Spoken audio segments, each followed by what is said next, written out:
ஒரு இஸ்லாமிய பேராசிரியர் கிளாஸ் எடுத்துட்டு இருக்கிறாங்க. ஒரு பசங்க, காலேஜ் பசங்க, அப்படி ஒரு தனியார் கல்லூரியில ஒரு இஸ்லாமிய பேராசிரியர் கிளாஸ் எடுக்கிறப்ப சில மாணவர்கள் போய் ஜெய் ஸ்ரீராம் கத்தலாம் அப்படின்னு அவங்களுக்கு ஒரு மனநிலை வருது பாருங்க. அதுதான் பாஜகவுடைய பண்பாட்டு தளத்தில், அரசியல் தளத்தில், சமூக தளத்தில் பாஜக இன்னைக்கு செஞ்சுட்டு இருக்கக்கூடிய அந்த மைக்ரோ லெவல் வேலைகளுடைய வெற்றி. இந்த நூல் வந்த போதே நான் முகநூல்ல இதை பத்தி நான் எழுதியிருந்தேன். ரொம்ப இன்னைக்கு இருக்கக்கூடிய காலகட்டத்தில் இந்தியாவில் இஸ்லாமியர்கள் எந்த அளவுக்கு பாஜக சங் பரிவார் அமைப்புகளால், அரசால், பாஜக அரசால் எந்த ஒரு நிலையில் நிறுத்தப்பட்டிருக்கிறார்கள் அப்படிங்கிற சொல்லக்கூடிய ஒரு விஷயம்.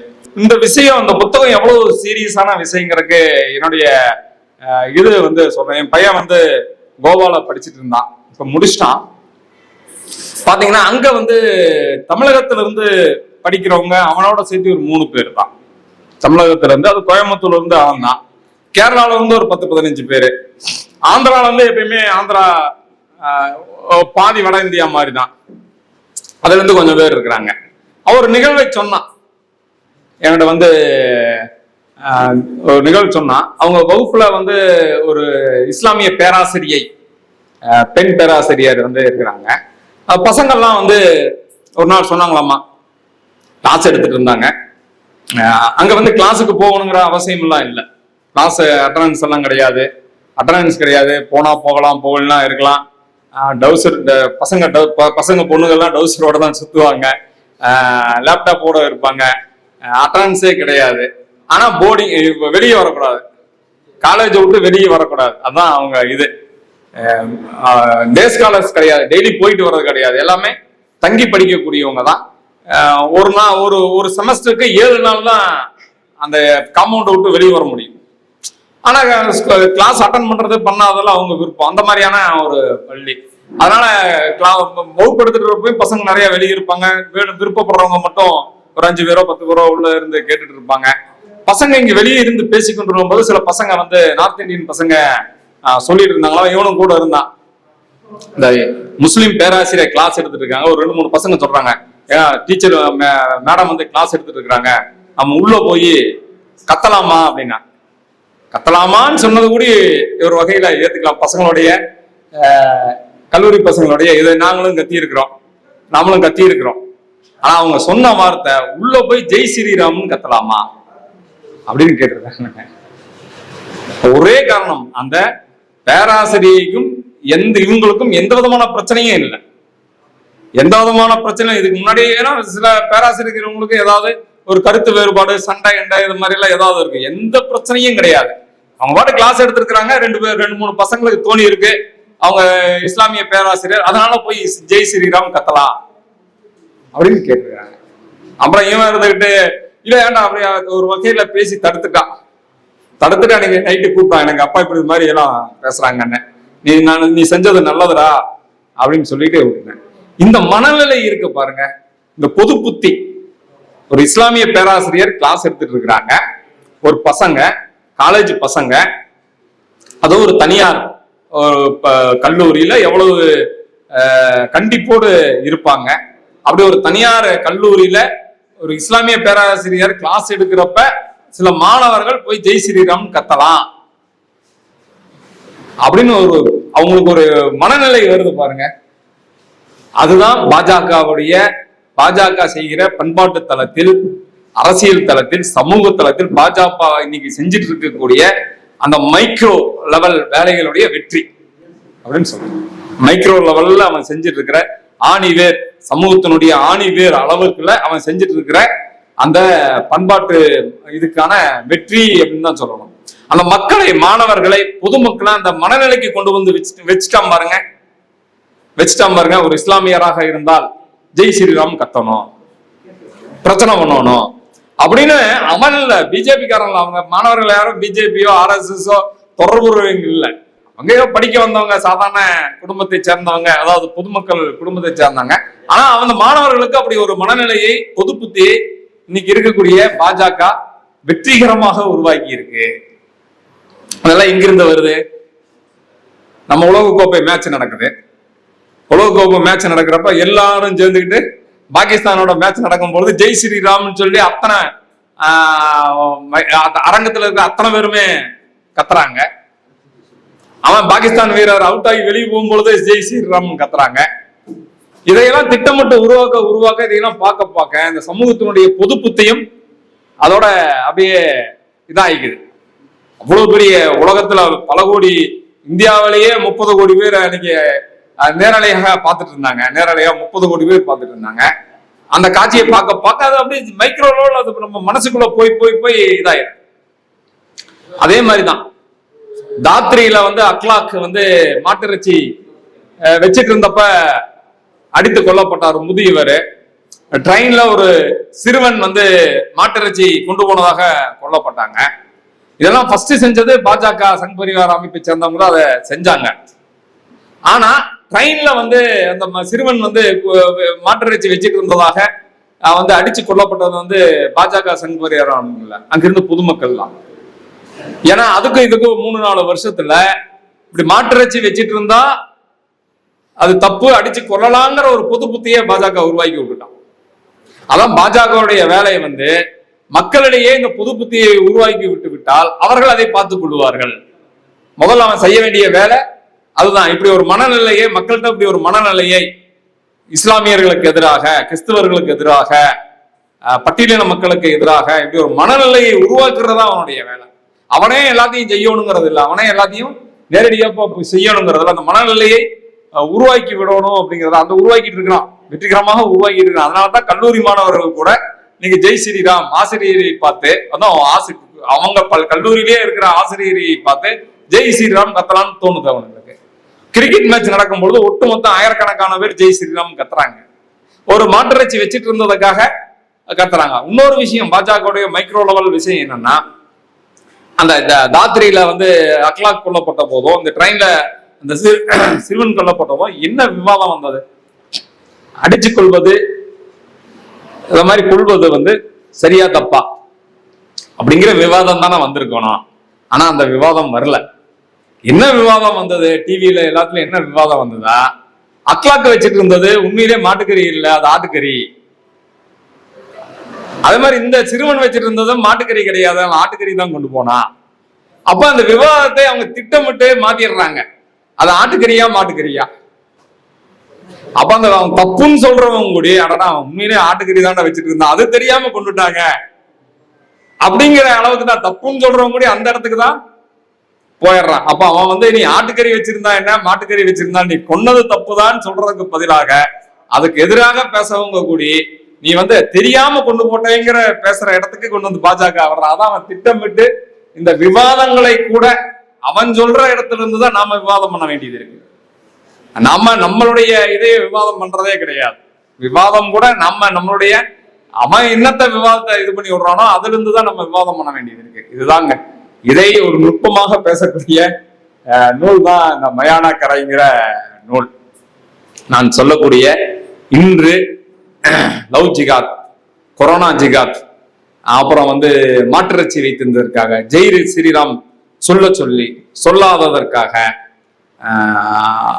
இதுல சபர்மதி எக்ஸ்பிரஸ் கொடுக்கப்பட்ட போது குஜராத்தில் நடந்த கலவரம், குடியுரிமை சட்ட திருத்தம் வந்தபடி அந்த குடியுரிமை வாங்க வேண்டும், வாங்கலினா அவங்க முகாம்கள் அடைக்கப்படுறார்கள், அவங்க தப்பிச்சு போகும்போது எப்படி கொல்லப்படுகிறார்கள், இஸ்லாமியர்கள் கொல்லப்படுகிறார்கள் என்கிற விஷயத்தை எல்லாம் அதோட சேர்த்து இங்க இருக்கக்கூடிய பாஜக சங் பரிவார அமைப்பர்கள் எல்லாம் எவ்வளவு கிரிமினல்களாக இருக்கிறார்கள். பெண்களை பாலியல் பலாத்காரம் செய்து, கட்ட பஞ்சாயத்து செய்து, நில மோசடி செய்து, நில அபகரிப்பு செய்து, இந்த மாதிரி கொலைகள் செய்து எப்படி அவங்க அந்த அமைப்புகள மாவட்ட செயலாளர்களா தலைவர்களாக இன்னைக்கு உருவாக்கிட்டு இருக்கிறாங்க அப்படிங்கிறது. அது எனக்கு படிக்கும் பொழுது நம்முடைய மாபெரும் தலைவர் அண்ணாமலை தான் ஞாபகம் வந்தது. மதுக்கூர் தான் சொல்லுவாரு, அவர் ஐபிஎஸ்ஸா இருந்து பிடிச்ச கிரிமினல்ஸ் விட பாஜக தலைவரா இருந்து பிடிச்ச கிரிமினல்ஸ் தான் அதிகம் அப்படின்னு சொல்றாரு பாருங்க. அது இந்த கதைகள்ல பல இடங்கள்ல வந்துட்டு இருக்கோம். எப்படி ஒரு முருகேசன் அப்படிங்கிறவன் ஒரு சாதாரண ஆளா இருந்து அந்த அமைப்போட மாவட்ட செயலாளராக அவன் அவனை கொண்டுட்டு இன்னொருத்தன் மாவட்ட செயலாளராக வருவான். அந்த இதையெல்லாம் எப்படி இஸ்லாமிய மக்களுக்காக திருப்பி ஒரு கலவரமாக மாத்திக்கிறார்கள் என்றெல்லாம் ஒரு நுட்பமாக சொல்லக்கூடிய ஒரு நூலாகத்தான் பார்க்கலாம். இதுல இன்னொரு முக்கியமான விஷயத்தை நான் பாக்குறேன். நாம வந்து மாட்டிறைச்சி வைத்திருந்ததுக்காக கொல்லப்பட்டாருங்கிற செய்தியை தான் நம்ம டிவியில மற்ற இதுல எல்லாம் பார்த்துட்டு இருக்கிறோம். ஆனா அதுக்கு பின்னால் இருக்கக்கூடிய அது மாட்டிறைச்சி மட்டுமல்ல, மாட்டிறைச்சிக்காக அல்ல, அதுக்கு பின்னாடி என்ன நடந்தது செய்தி தான் இப்படி வந்திருக்கிறதே தவிர அதுக்கு என்ன பின்னாடி நடந்திருக்கிறது இங்கேயும் ஒரு நுட்பமான விஷயமாக இந்த இதுல சொல்லிட்டு இருக்கிறாரு அப்படிங்கிறதான் சொல்லணும். இன்னைக்கு மாட்டிறைச்சியை பொறுத்தளவுக்கு கடந்த 10 ஆண்டுகள்ல மட்டும் 125 பேர் கொல்லப்பட்டிருக்கிறார்கள். ஒரு சுமாரான தகவல், 125 பேர் கொல்லப்பட்டிருக்கிறார்கள். அதுல பெரும்பாலும் இஸ்லாமியர்கள், பட்டியலின மக்கள், இஸ்லாமியர்களும் பட்டியலின மக்களும் தான் இருக்கிறாங்க. இப்படி ஒரு முக்கியமான நூல் வந்து முழுக்க முழுக்க நான் சொன்ன மாதிரி மாட்டிறைச்சி வைத்ததற்காக, ஜெய் ஸ்ரீராம் சொல்லாததற்காக, லவ் ஜிஹாத் என்ற பெயருக்காக, இவர்கள் தான் கொரோனாவை பரப்புகிறார்கள் என்ற காரணத்திற்காக, குடியுரிமை இல்லாததற்காக, இந்த மாதிரி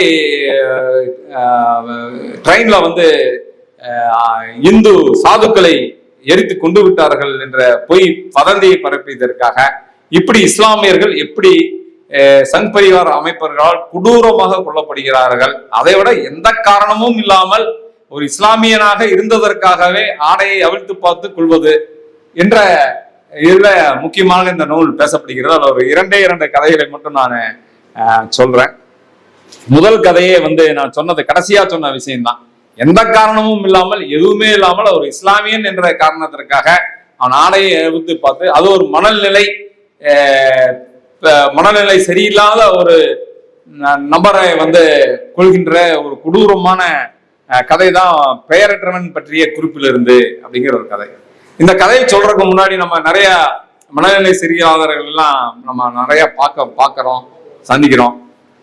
நான் வந்து நீதிமன்றத்துல வாசல்ல எப்பயுமே ஒருத்தர் இருப்பாரு, நீண்ட காலமாக ஒருத்தர் இருப்பாரு. போனா நிப்பாட்டுவாரு, சார் எக்ஸ்கியூஸ் மீ சார் அப்படிம்பாரு.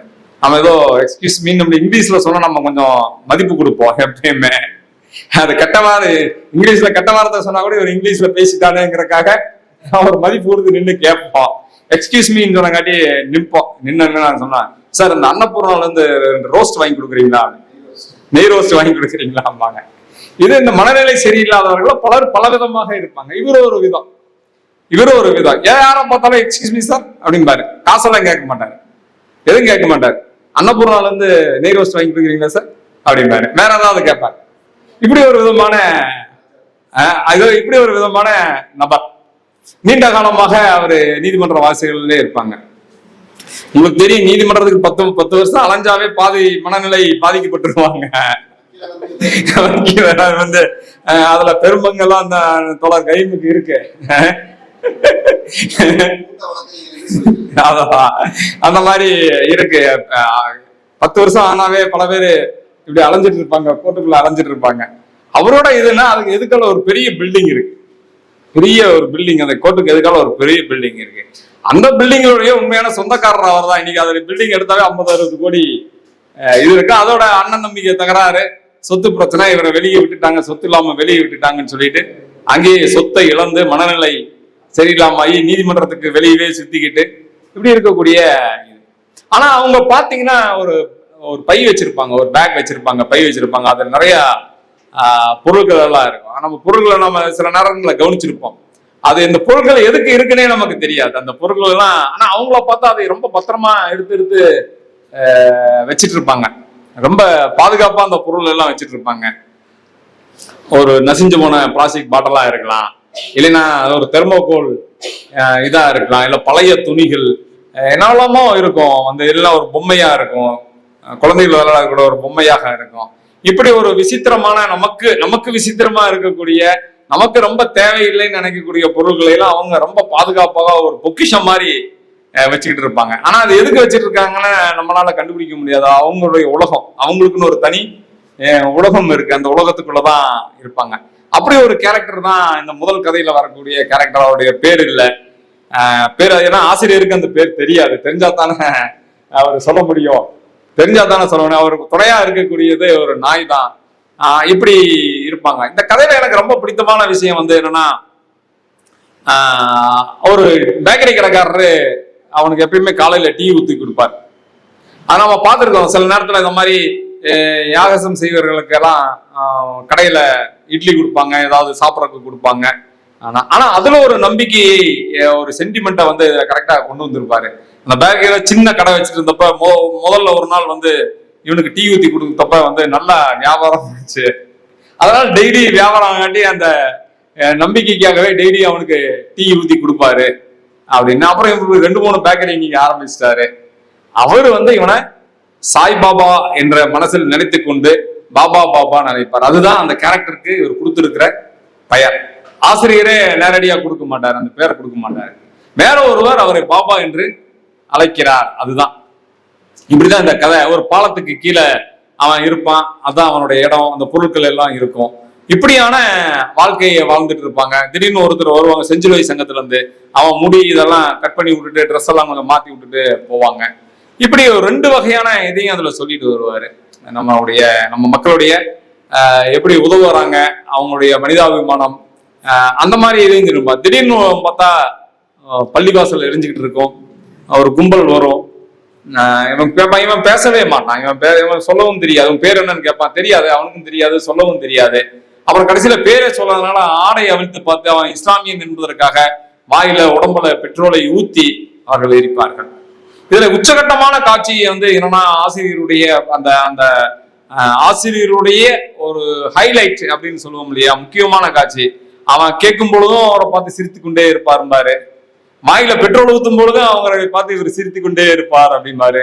தீய பத்த வைக்கும் பொழுது தீக்குச்சி அப்படியே ஒரு மஞ்சள் கலரில் எரிந்து கொண்டு இருக்கிறது, அந்த தீக்குச்சி எரிவதை பார்த்து அவன் சிரித்து கொண்டே இருப்பார் அப்படிம்பாரு. அப்புறம் பத்த வச்சு இருக்கும் பொழுது முடிஞ்சு அவன் உடல் கருகி இறந்து கிடக்கும் பொழுது அவன் உதடுகளும் சிரித்து கொண்டே இருந்தது அப்படின்னு முடிப்பாரு. ரொம்ப அற்புதமான இடம். அதுதான் வந்து அந்த கதையோட மேக்கிங் அப்படின்னு சொல்லுவோம் இல்லையா, கதையோட மேக்கிங் உச்சகட்டமான காட்சி. அவன் உடம்பெல்லாம் கருகிருச்சு, தீ வந்து தோல் கருகிற வாசம் அந்த பரப்பையே வந்து ரொம்ப இதாச்சு. அப்படிங்கிற சதையெல்லாம் கருகி உருகிது, கண் உருகுது, தீயில கண் உருகிட்டு இருந்தது. அப்படியே கொண்டு போயிட்டு கடைசியில அவன் கீழே விழுந்து கருக்கட்டையாக கடந்து கொண்டிருப்பான். அவன் உதடுகள் மட்டும் சிரித்து கொண்டிருந்தது அப்படின்னு மிக அற்புதமாக அந்த இதை முடிச்சிருப்பாரு. அந்த இடம் தான் வாசகனுக்கு வந்து வாசகனுடைய மனதுல மிகப்பெரிய ஒரு தாக்கத்தை ஏற்படுத்தக்கூடிய ஒரு காட்சியாக நான் அதை பாக்குறேன். அப்படிதான் முடிக்கணும் ஒரு கதையை வந்து, அப்படிதான் முடிக்கணும். அந்த சிரித்து கொண்டு இருக்கிறது அப்படிங்கிறதே பல்வேறு விஷயங்கள் அதுல வந்துருது. அந்த ஒரே ஒரு வார்த்தையில அந்த கதையில முழுக்க சொன்னதை விட, சொல்லி இருக்கக்கூடிய விஷயங்களை விட, அவன் கருகி கீழே விழுந்து இறந்து கிடந்து இருக்கின்ற பொழுது கூட அவன் உதடுகள் சிரித்து கொண்டு இருக்கிறது என்று சொல்கின்ற காட்சி தான் ஒட்டுமொத்த கதையோட அழுத்தத்தை, முக்கியத்துவத்தை, அந்த கணத்தை அந்த ஒரு வரி வாசகனுக்கு கடத்தக்கூடிய ஒரு வரியாக இருக்கிறது அப்படின்னு சொல்லலாம். அடுத்தது வந்து முக்கியமான ஒரு கதையாக நான் வந்து எல்லா கதையும் சொல்லலாம், ஆனா அந்த எல்லா கதையோடைய இதையும் நான் சொல்லிட்டேன், அதனால ஒவ்வொரு கதைக்குள்ளேயும் போக வேண்டிய அவசியம் இல்லை. வெள்ளை குர்தா தானே, நிறமிழந்த வெள்ளை குர்தா அப்படின்னு அந்த கதையை படிச்சுட்டு இருக்கின்ற பொழுது நான் நிறைய எனக்கு ஒரு காட்சி ஓடிக்கிட்டே இருந்தது. நான் எப்பவுமே இந்த சினிமாலெல்லாம் பார்க்கும் பொழுது இஸ்லாமிய சிறுவர்கள் எல்லாம் வந்து இந்த வெள்ளை குர்தா போட்டுக்கிட்டு தலையில அந்த இதை வச்சுக்கிட்டு வரக்கூடிய காட்சிகள்லாம் பாக்குறப்ப அது ரொம்ப அற்புதமான ஒரு அழகான காட்சியா எனக்கு தெரியும். வரிசையும் ஒரு 10 பசங்க, 20 பசங்க ஒரு வெள்ளை குர்தா போட்டுக்கிட்டு அவங்க வரக்கூடிய அந்த காட்சி இருக்கு இல்லையா, அந்த இதையும் வச்சுக்கிட்டு குல்லாமையும் வச்சுக்கிட்டு வரக்கூடிய கதை. அந்த படிக்கும் பொழுது எனக்கு அப்படிதான் தோணிக்கிட்டே வந்தது. அந்த காட்சி வெள்ளை குர்தா போட்டுக்கிட்டு இருக்கக்கூடிய காட்சி. அந்த ஜுபைர் தான் வந்து ரம்ஜானுக்கு தானே வெள்ளை குர்தா வாங்கணும் அப்படின்னு சொல்லி ரொம்ப ஆசைப்படுறான். அவங்க பெற்றோர்கள் அதை வாங்கி கொடுக்கறதுக்காக முயற்சி பண்றாங்க. அவன் கடைசியில ஒரு பணத்தை கொடுத்து போய் வாங்கிட்டு வர சொல்றாங்க. அதுக்கிடையில வந்து இருக்கக்கூடிய விஷயங்கள் தான் இது ரொம்ப அழகான விஷயம். ஒரு சிறுகதைக்கான ரொம்ப கவித்துவமான அழகான விஷயங்கள் இதை வந்து ஜுபைர் வந்து குரான் வாசிப்பதில் வந்து ரொம்ப ரொம்ப புத்திசாலி. அவனுடைய குரல் வளம், வாசிக்கக்கூடிய அந்த விதம், அதை எப்படி வந்து கேட்கறவங்களை கவர்றது அப்படின்னு ரொம்ப அழகா அதுல வர்ணிச்சுட்டு போவாரு. அதுல எவ்வளவு திறமசாலியாக இருக்கிறாரு அப்படின்னு சொல்லியிருப்பாங்க. அந்த ஃபர்ஸ்ட் குரான் வச்சா ஒரு பேர் கொடுப்பாங்களே, என்ன பேரு எனக்கு ஆமா, அந்த ஒரு பட்டம் கொடுப்பாங்க, குரான் வந்து வாதிச்சா பட்டம் கொடுப்பாங்க. அது இஸ்லாமிய பேருனால சரியா மனசுல நிக்கல. நிறைய அந்த பேரை பலமுறை சொன்னா தான் நிக்கும். அது கொடுப்பாங்க. அப்ப அவனும் இன்னொரு அவனுடைய நண்பன் சேட்டு தானே, சேட்டும் வந்து குரான் வாசிக்கிறதுல ரொம்ப சிறப்பாக வாசிக்கக்கூடிய இருப்பாங்க. அப்ப அந்த குரான் வாசிக்கக்கூடிய அந்த நிகழ்வு நடக்கின்ற பொழுது சேட்டுக்கு அந்த பரிசு கிடைச்சிடும். சேட்டுக்கு அந்த பரிசு கிடைச்சிடும். அப்புறமேல் வந்து வீட்டுல பேசுகின்ற பொழுது சொல்லுவான், இந்த பரிசு வந்து ஜுபைருக்கு தான் இந்த பரிசு கொடுத்துருக்கணும் அப்படின்னு சொல்லிட்டு, ஜுபைர் தான் சொன்னா, இல்ல சேட்டுக்கு இருக்கட்டும், சேட்டுவும் நல்லா தான் பண்ணான் அப்படின்னு சொல்லிட்டு அந்த வாழ்வியலை, அந்த இஸ்லாமிய சிறுவர்களுக்கு இருக்கக்கூடிய அந்த பிணைப்பு, அவங்களுக்கு இருக்கக்கூடிய அந்த விட்டு கொடுக்கக்கூடிய அந்த இது, அப்புறம் அந்த அவங்க விளைநிற குர்த்தா அணியணும், அந்த பண்டிகைக்கு குர்த்தா வேணும், அதுக்கு உண்டான அவங்க ஆசைப்படுறது அப்படின்னு அந்த வாழ்க்கை முறையை அப்படியே மிக அழகாக ஒரு கவித்துவமாக அப்படியே சொல்லிட்டு வருவாரு. அப்படி அந்த பில்டப் பண்ணி கொண்டு போறது, அந்த கதையை அப்படிதான் ஒரு பில்டப் பண்ணி கொண்டு போகணும். அந்த கதையை படிக்கும் பொழுது என்ன முடிவுங்கிறது ஓரளவுக்கு அனுமானிக்க முடிஞ்சிருது, கதையோட முடிவை ஒரு அனுமானிக்க முடிஞ்சிருது. ஆனா அந்த கதையை கொண்டு போறோம் இல்லையா, கட்டமைச்சு கொண்டு போற விதம் இருக்கு இல்லையா, அதுதான் இதுல ஒரு முக்கியமான விஷயமா நான் பாக்குறேன். இப்படி அந்த ஜுபைர் சேட்டுக்கு இருக்கக்கூடிய அந்த பிணைப்பு, அந்த குரான் வாசிக்கிறது, அதுல கிடைக்கக்கூடிய அந்த பெயர், அந்த வாழ்வியல் முறை, அப்புறம் அவங்க அந்த வெள்ளை குருத்தா போடுறதுக்காக ஆசைப்படுறது, அதுக்காக ஏங்குறது, அப்புறம் அவங்க பெற்றோர்கள் வந்து அதுக்கு பணத்தை கொடுத்து கடைசியா ஒரு வழியாக நம்ம சொல்லுவோம்ல, நிறைய கதைகள்ல தீபாவளிக்கு முன்னாடி நாள் அப்பா ட்ரெஸ் வாங்கிட்டு வருவாரா, வாங்குறவரா அப்படின்னு, பட்டாசு கிடைக்குமான்ட்டு நிறைய கதைகள்ல பேசி இருக்கிறோம் இல்லையா, எத்தனையோ கதைகள்ல பேசி இருக்கிறோம். தீபாவளிக்கு முதல் நாள் நைட் எல்லாம் பட்டாசு வாங்கிட்டு வருவாங்களா, புது ட்ரெஸ் கிடைக்குமான்னு பல கதைகள்ல பேசியிருக்கேன். அப்படியான ஒரு வெள்ளை குருத்தா வந்து ரம்ஜானுக்கு வெள்ளை குருத்தா கிடைக்குமா, வாங்கிருமா அப்படின்னு அந்த சொல்லக்கூடிய அந்த விஷயத்த எனக்கு உண்மையிலே வந்து தீபாவளி எல்லாம் பேசியாச்சு, தீபாவளிக்கு ட்ரெஸ் வாங்குறது பட்டாசு வாங்குறதெல்லாம் பேசியாச்சு. ஆனா இந்த வெள்ளை குருத்தாவை நம்ம இப்பதான் வாங்குறத வந்து அந்த ஏக்கத்தை இப்பதான் வந்து மிக அழகாக சம்சுதீன் ஹீரா பேசியிருக்காரு. வெள்ளை குருத்தாவ மீது இருக்கிற அந்த ஏக்கத்தை, எதிர்பார்ப்பை, அந்த ஆவலை, ஆர்வத்தை மிக நுட்பமாக அதுல பேசியிருக்கிறாரு. இப்படியெல்லாம் பில்டப் பண்ணி கொண்டு போய் நம்மளை அதோட பயணிக்க வைக்கிறாரு. அப்புறம் பணத்தை கொடுத்து அவங்க நண்பர்கள் இவங்கெல்லாம் சேர்ந்து டெல்லியில வந்து போறாங்க. வெள்ளை குருத்தா கடையில எல்லாம் வாங்கிட்டு திரும்பி ட்ரெயின்ல வராங்க. அதுதான் உங்களுக்கு தெரியும், ட்ரெயின்ல வரப்ப என்ன நடந்ததுன்னு உங்களுக்கு தெரியும். ஆக அவன் வந்து வாசகனை அந்த இடத்துக்கு கொண்டு போயிடுவான். அவன் வெள்ளை குருத்தா வாங்கணும், வாங்கிட்டு அவன் திரும்பி வீட்டுக்கு வரான். வீட்டுக்கு வந்து அந்த வெள்ளை குருத்தாவை போடணும்னு நம்மளை நினைக்க வச்சிடறான். வெள்ளை குருத்தாவை போடணும், போட்டா எப்படி இருக்கும்னு நம்மளை கற்பனை பண்ண வச்சிடறான். படிக்க அவன் வெள்ளை குருத்தா வாங்கிட்டு வந்திருப்பாடி, அவன் வெள்ளை குருத்தா போட்டா எப்படி இருக்கும். ஏன்னா நான் முதல்ல அதனாலதான் சொன்னேன், அந்த வெள்ளை குருத்தா போட்டுட்டு சிறுவர்கள்லாம் வரும்பொழுது இந்த காட்சியை சொன்னேன்ல, அப்ப நமக்கு அவன் வெள்ளை குருத்தா வாங்கிட்டு வரும்பொழுது அந்த காட்சியை நம்ம மனசுக்குள்ள ஒரு இதைய ஓப்பனிங் கொடுத்துட்றாரு. அந்த காட்சியை ஓப்பனிங் கொடுத்துட்டு வரும்பொழுது நீங்க வந்து ட்ரெயின்ல தான் நடந்தது, அதுதான் செய்தியாக பத்திரிகையில் தொலைக்காட்சியில் செய்தியாக வந்தது. ட்ரெயின்ல வருகின்ற பொழுது, டெல்லியில் மெட்ரோ ட்ரெயினில் வருகின்ற பொழுது மாற்றறிஞ்சி வைத்திருந்ததற்காக ஒரு இஸ்லாமிய சிறுவன் அடித்துக் கொல்லப்பட்டான்ங்கிற செய்தி உண்மை செய்தி. அந்த உண்மை செய்தியின் பின்னாடி இப்படி ஒரு மிக அற்புதமான ஒரு இஸ்லாமிய வாழ்வியலை, வெள்ளை குருத்தாவின் ஏக்கத்தை, ஆர்வத்தை, எதிர்பார்ப்பை எல்லாம் சொல்கின்ற ஒரு கதையை கட்டமைத்து அந்த செய்திக்கு பின்னால் மிகப்பெரிய ஒரு உயிரோட்டமான ஒரு கதையை உருவாக்கி இருக்கிறார். அது கூட இதுல என்னன்னா, அவங்க வந்து ஜெய் ஸ்ரீராம் சொன்னாங்க. ஃபர்ஸ்ட் பாரத் மாதா கி ஜெய் அப்படின்னு சொல்லுவாங்க, அதை சொல்லிடுவாங்க. பாரத் மாதா கி ஜெய்ன்றது கொஞ்சம் கஷ்டப்பட்டாவது சொல்லிடுவாங்க. அடுத்து ஜெய் ஸ்ரீராமன் சொல்லுங்க அப்படின்னு சொல்லுவாங்க. அது சொல்லாதனால் இந்த ஓடுகிற ட்ரெயினிலே அந்த இஸ்லாமிய சிறுவர்கள் மிரட்டப்பட்டு, அடிக்கப்பட்டு, கொலை செய்யப்படுகிறார்கள். ஆனா செய்தி என்ன வருது அப்படின்னா, மாற்றிறைச்சி வைத்திருந்ததற்காக கொல்லப்பட்டார்கள் அப்படிங்கிற செய்தி வருது. இது ஒரு அற்புதமான கதை. இப்படித்தான் ஒவ்வொரு இடத்துலயும் வந்து இதே மாதிரிதான் முருகேசன் ஜி அப்படின்னு ஒருத்தர் வருவாரு. அவரு அந்த பகுதியில் இருக்கக்கூடிய எல்லா கிரிமினல் நடவடிக்கைகளையும் செய்வாங்க. அந்த நடவடிக்கை செய்வதற்காகவே அவங்க மாவட்ட செயலாளர் ஆக்குவாரு. அப்புறம் அவன் வந்து ஒரு கட்ட பஞ்சாயத்து செய்வான். செய்யறதுல வந்து அந்த இஸ்லாமிய குடும்பத்துல இருந்து நிலத்தை அபகரிக்கக்கூடிய ஒரு வேலையை கொடுப்பாங்க. ஒரு குண்டர்கள் அப்படின்னு சொல்லுவாங்கல்ல, குண்டாஸ், அந்த மாதிரி கட்ட பஞ்சாயத்து. அவன் நிலத்தை அபகரிக்காக அவங்கள கொலை செஞ்சுட்டு இதை வந்து லவ் ஜிகாத் வந்து இந்து பெண்களை இவர்கள் லவ் ஜிகாத் செய்து மதம் மாற்றி திருமணம் செய்கிறார்கள். ஆகவே அதை ஒரு வீடியோவாக எடுத்து அதை ஒளிபரப்பி, அது தெரியும் நமக்கு இந்த மாதிரியான வீடியோ வந்து நார்த் இந்தியால இருந்து வந்தது. அவங்க உயிரோட எரித்து கொல்லப்பட்டு அதை வீடியோவாக எடுத்து அது ஒரு பெரிய செய்தியாக வருது. அதற்கு பின்னாடி ஒரு மிகப்பெரிய ஒரு கதையை கட்டமைக்கிறார். அவங்க வந்து அந்த சங் பரிவாரத்தை சேர்ந்தவங்க எப்படி சின்ன சின்னதா ஒரு கிரிமினல் நடவடிக்கை குற்றங்களை எல்லாம் செய்து எப்படி மேல வராங்க, மாவட்ட செயலாளராக வராங்க. இப்படி ஒரு செயலை செஞ்சதுக்காகவே அவனுக்கு எப்படி பெரிய பதவிகள் கொடுக்கப்படுது நீங்க தெரியும். அதனாலதான் வந்து அவனே பெட்ரோல் பாம்பை வீட்டுக்குள்ளேயே அவனே வீசிக்கிட்டு அவனே தாக்குதல் நடத்திக்கிட்டான்னு சொல்றதெல்லாம் இதுக்காகத்தான், இந்த பதவிகள் கிடைக்கணும் அப்படிங்கிறதுக்காகத்தான் அப்படி பண்ணிட்டு இருக்கிறாங்க.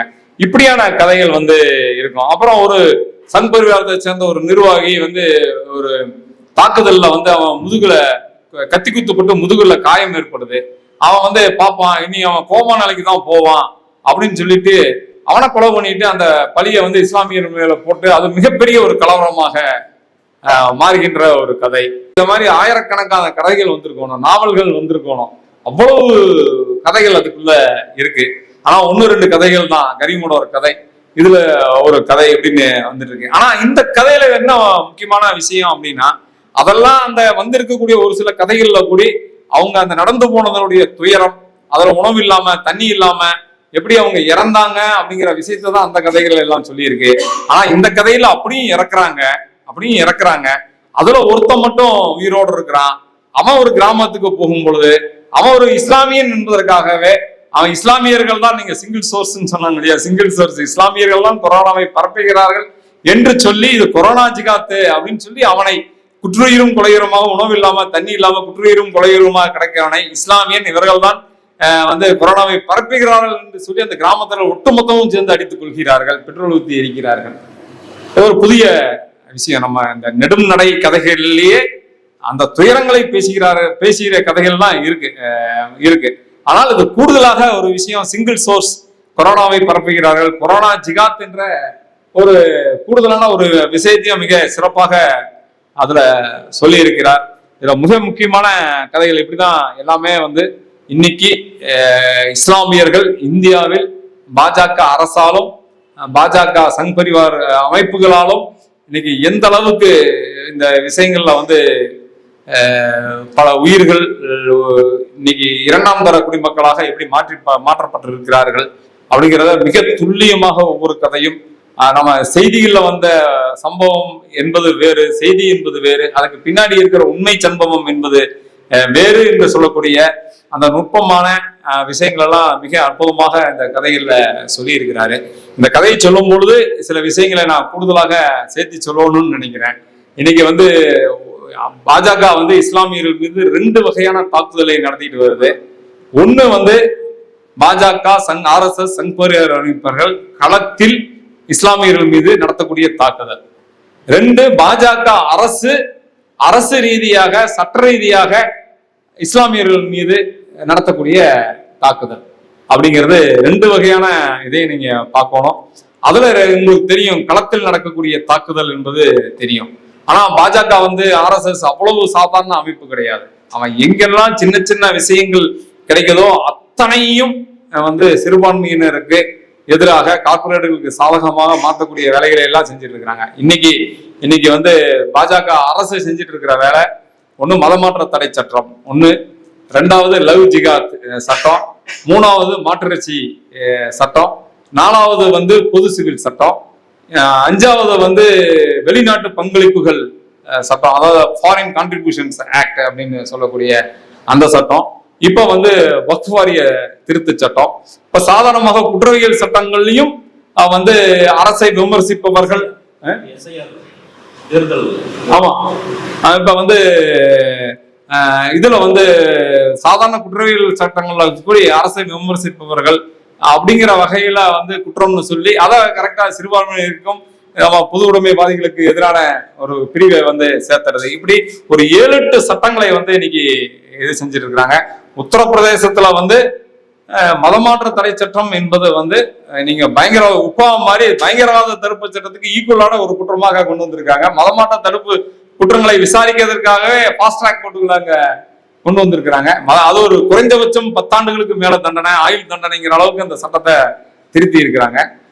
குஜராத்ல வந்து நீங்க வந்து மதம் மாற்ற தடை சட்டத்துல வந்து என்ன கொண்டு வந்திருக்கிறாங்கன்னா, நீங்க வந்து திருமணத்தின் பேரில் மதமாற்றம் செய்தாலும் அது வந்து தண்டனை குற்றம் தான். அதான் லவ் ஜிகாத். அது இன்னைக்கு சுப்ரீம் கோர்ட் அது தடை விதிச்சிருக்கு.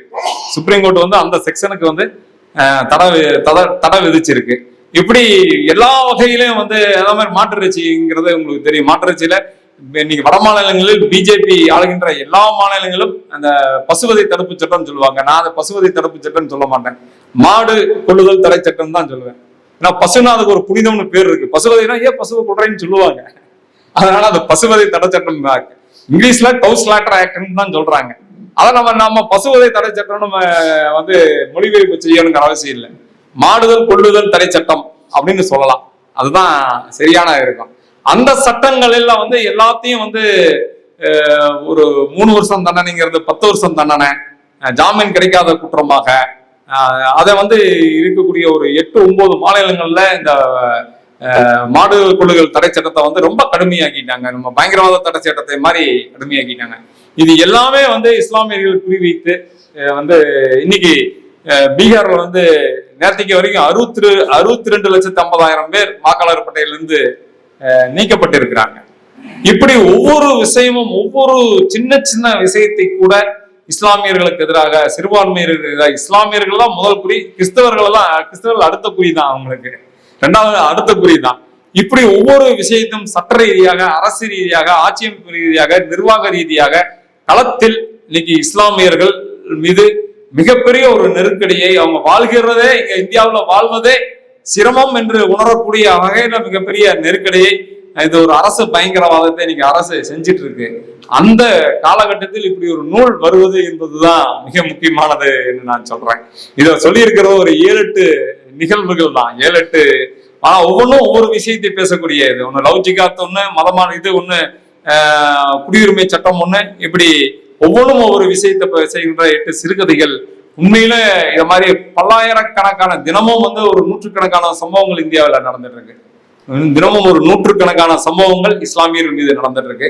பெங்களூர்ல வந்து கர்நாடகால வந்து ஒரு பள்ளி மாணவி, இஸ்லாமிய மாணவி ஒரு நாடகம் போட்டதற்காக அவருடைய தாயார் கைது செய்யப்பட்டாங்க.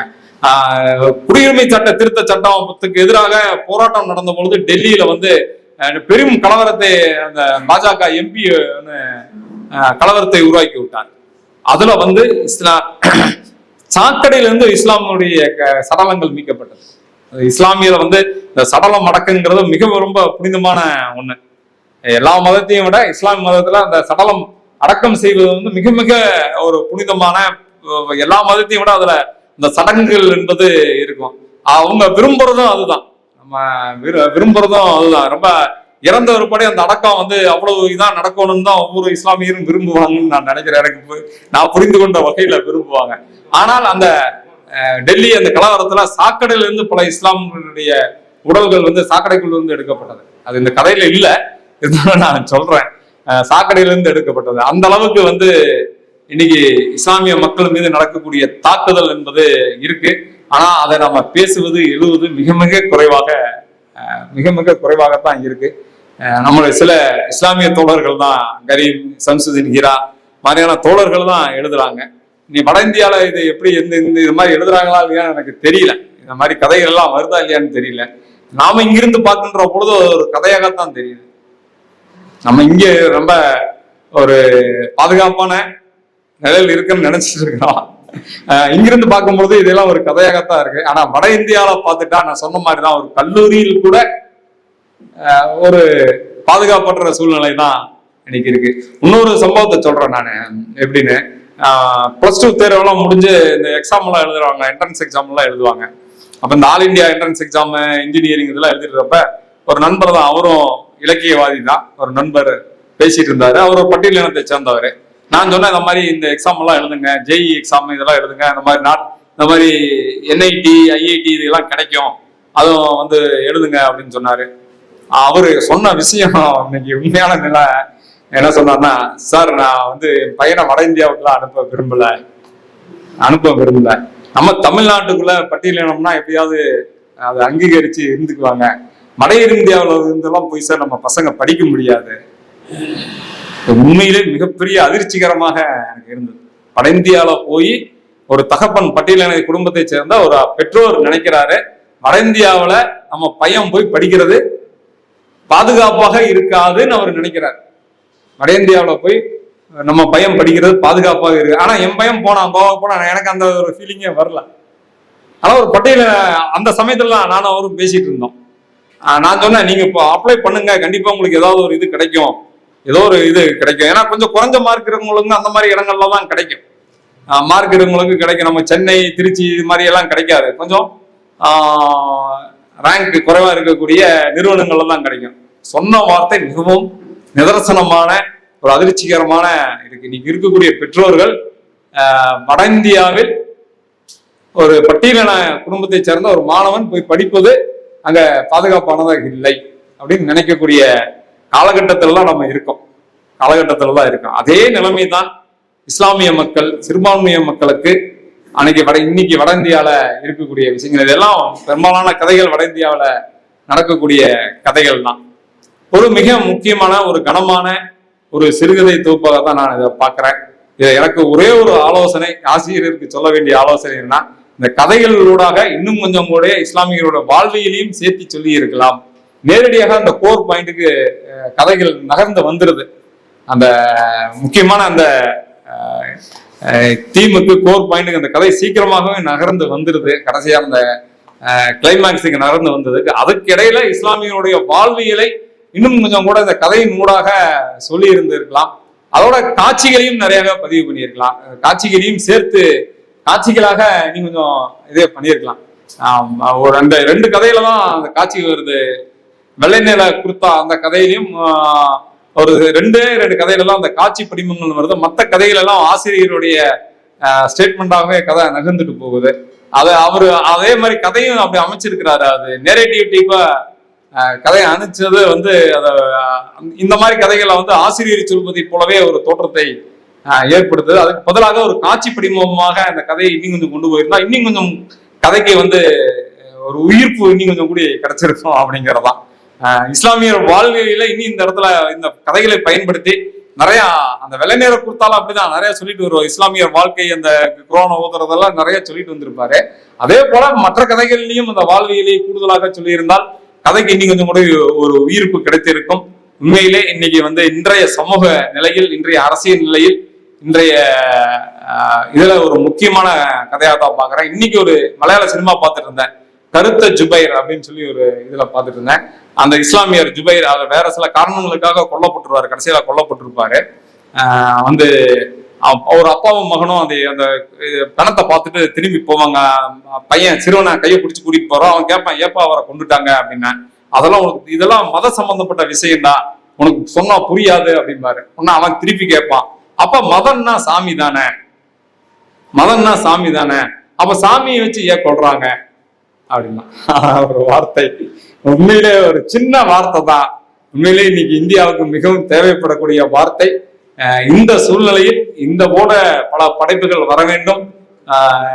அதை நாம் வரவேற்கணும், பேசணும், மக்களிடையே கொண்டு வரணும் என்று கேட்டு நன்றி சொல்லி விடைபெறுகிறேன்.